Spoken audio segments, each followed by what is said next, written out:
मित्रांनो नमस्कार. कायदेशीर माहिती देणारा म्हणजे YouTube चॅनलवर तुमचं स्वागत आहे. आजचा विषय कालापानीची सजा. आता तुम्ही म्हणाल कालापानीची सजा ही आपण ऐकतो त्यावेळेला आपल्याला एकच नाव आपल्या डोळ्यासमोर येतं, ते म्हणजे विनायक दामोदर सावरकर यांचं, म्हणजे स्वातंत्र्यवीर सावरकरांचं. तर कालापानी शिक्षा काय या संदर्भात आज आपण चर्चा करणार आहोत किंवा माहिती घेणार आहोत. पहिली गोष्ट म्हणजे आत्ताच्या युगामध्ये आपण ज्या भारत देशात राहतो सर्वाधिक कॅपिटल पनिशमेंट म्हणतो की ज्याला आपण म्हणतो की सर्वात मोठी शिक्षा ती आहे फाशीची शिक्षा. फाशीची शिक्षा त्याच्या खालची शिक्षा म्हणजे लाईफ इम्प्रिझनमेंट म्हणजे आजन्म कारावास. आजन्म कारावासमध्ये 14 वर्षाची शिक्षा अंतर्भूत आहे.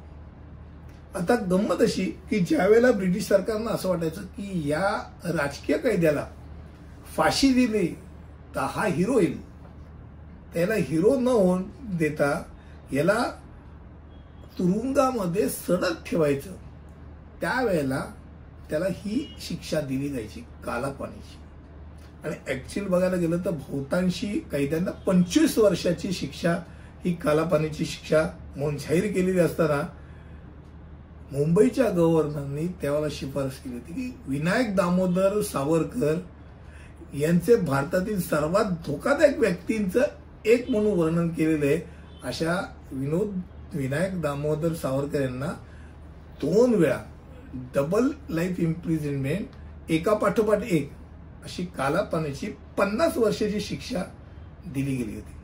आणि यात खास करून ब्रिटिश सरकार उलथून टाकण्याच्या कटात त्यांचा सहभाग होता. या आरोपामुळे 25 वर्षाच्या 2 अटींचं लागोपाठ त्यांनी ते एकापाठोपाठ एक असं 25 वर्ष त्यांनी जेलमध्ये काढायची होती म्हणून त्यांना पाठवण्यात आलं होतं आणि एकापाठोपाठ भोगायच्या होत्या. कालापानी शिक्षा ही पूर्वीची अशी शिक्षा होती की ज्याच्या नावाने कैदी थरथर कापायचे. वास्तविक हे एक तुरुंग होतं ज्याला सेल्युलर जेल म्हणून ओळखलं जात होतं. आता याची एक वेगळी अशी रचना होती की या जेलमधनं माणूस पळू शकत नाही. पळायचा प्रयत्न जरी केला तर अथांग समुद्र, आजूबाजूला कुठेही काही साधन नाही, बेट नाही की जिथे मी पोहून जाऊन त्याच्यावरती जाऊ शकतो. आजूबाजूला अशी जंगलं आणि ज्यात अशी हिंस्र प्राणी होते की, आणि नुसतं प्राणीच नाही तर तिथले असलेले आदिवासी लोक पण एवढे हिंस्र होते की ते तुम्हाला मारून टाकणार. त्यामुळे बाहेर मरण आतमध्ये मरण. बरं, हे तुरुंग हे खास करून पठाण आणि वैतागलेले ब्रिटिश जे सैनिक होते त्या लोकांच्या हातात होते. म्हणजे ज्यांना आपण म्हणतो ना की क्रमांक 1, 2, 3 इथे कसं पोलिसांना समजा शिक्षा द्यायची असेल तर काय सांगतात, महाराष्ट्रातल्या गडहिंग्लज तालुक्यात पाठवतात. म्हणजे काय, जिथे नक्षलवादी म्हणजे त्याच्या पोटात गोळा असेल. सैनिकांना सुरुवात काश्मीर पासून करावी लागते की जिथे टेरिस आहे, तुमच्या अंगात गट्स आहे तर तिकडे जा. तसं इथे ज्या ब्रिटिश सरकारमध्ये ज्या तुरुंग अधिकारी जे होते ब्रिटिश सरकारचे ते सुद्धा असे होते की ज्याला असं म्हणतो की आपण थर्ड ग्रेड म्हणून त्यालाही काळापाण्याची शिक्षा होती. ती त्यालाही भेटायला कोण नाही. तिथे समुद्रामध्ये अंदमान, आज तुम्हाला विमानाचा प्रवास हो तिथे काहीच नाही, तेव्हा काहीच नव्हतं. आजूबाजूला काही नसतं, जंगल.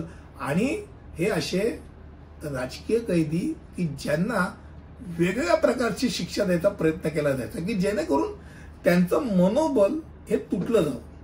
एक तर 3 मीटर वरती खिडकी असायची.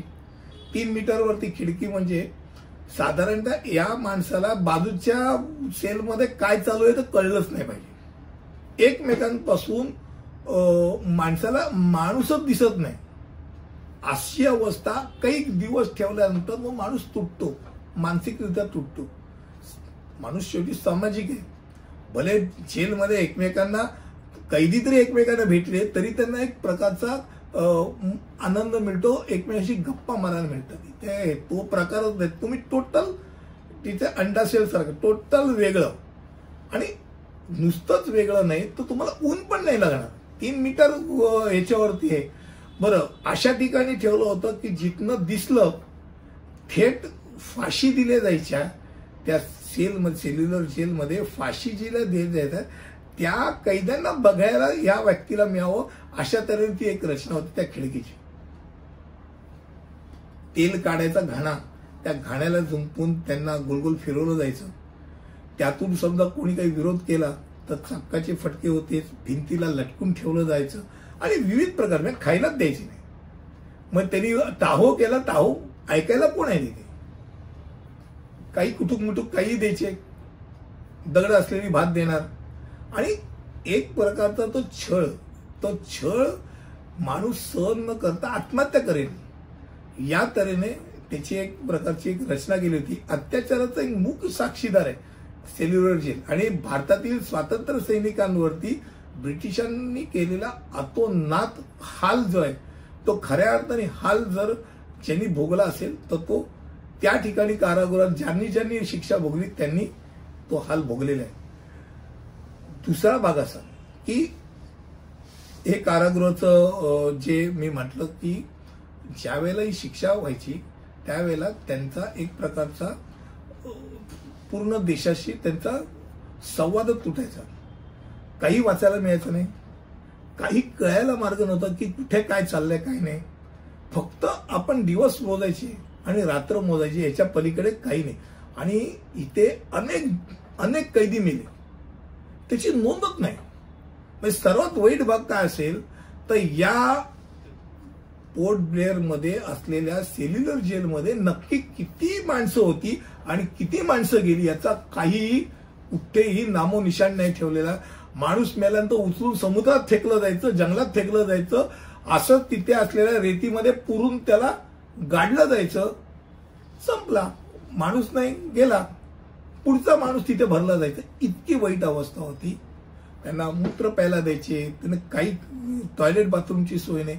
अशा अत्यंत वाईट शिक्षेला कालापानी म्हणतो आपण. कालापानी ही शिक्षा ही फक्त अंगावर काटा आणणारी, आपण त्याचा विचारच करू शकतो. आपण तिथे जेव्हा जातो त्यावेळेला ते एक मॉन्युमेंट म्हणून बघतो, पण ज्यांनी ती शिक्षा भोगली आहे त्याचा विचारच आपण करू शकत नाही. त्या पलीकडे आहेत. यांना मरण्याकरता म्हणजे मरण्याची याचना देवाकडे करावी अशी शिक्षा कुठची असेल तर ती कालापानीची शिक्षा आहे. आज कालापानीची शिक्षा म्हणजे काय? स्वातंत्र्यवीर विनायक दामोदर सावरकर हा पिक्चर बघितल्यानंतर खरंच मनात आलं की लोकांपर्यंत हे जावं की कालापानी शिक्षा म्हणजे काय. त्याकरता आजचा व्हिडिओ बनवला. मला वाटतं तुम्हाला नक्कीच आवडेल. मी इथेच थांबतो. जय हिंद.